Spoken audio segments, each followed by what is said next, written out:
Hey guys, I'm excited to be back with another video.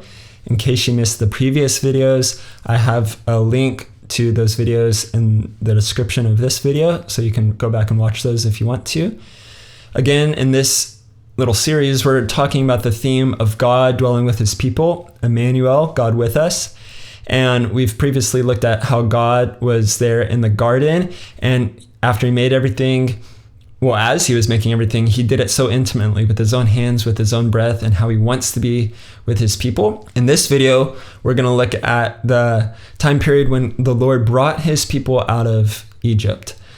As the Lord delivered his people out of Egypt, the Exodus, we know that he was the one leading them out. There's so many verses that talk about the Lord was the one fighting on their behalf. He was going before them. He was dwelling among them in the pillar of fire and the cloud of his glory and of his presence.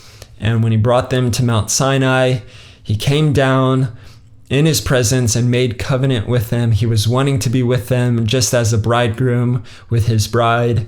And the Lord promised that he would go before them with his presence. And Moses in Exodus 33 was saying, unless your presence goes with us, we don't want to go. We don't want to just go our own way. And so the Lord was wanting to dwell among his people. He was the one that had split the Red Sea for them and gone before them. He was the one that had showed his mighty judgments to deliver them out of bondage and out of slavery from Egypt. He had fed them and gave them water from a rock.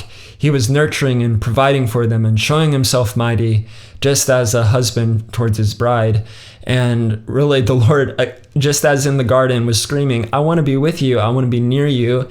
And he wanted to dwell in their midst. And even later on, as they were about to enter the promised land, he said to Joshua, do not be afraid. Don't be discouraged, for I will be with you.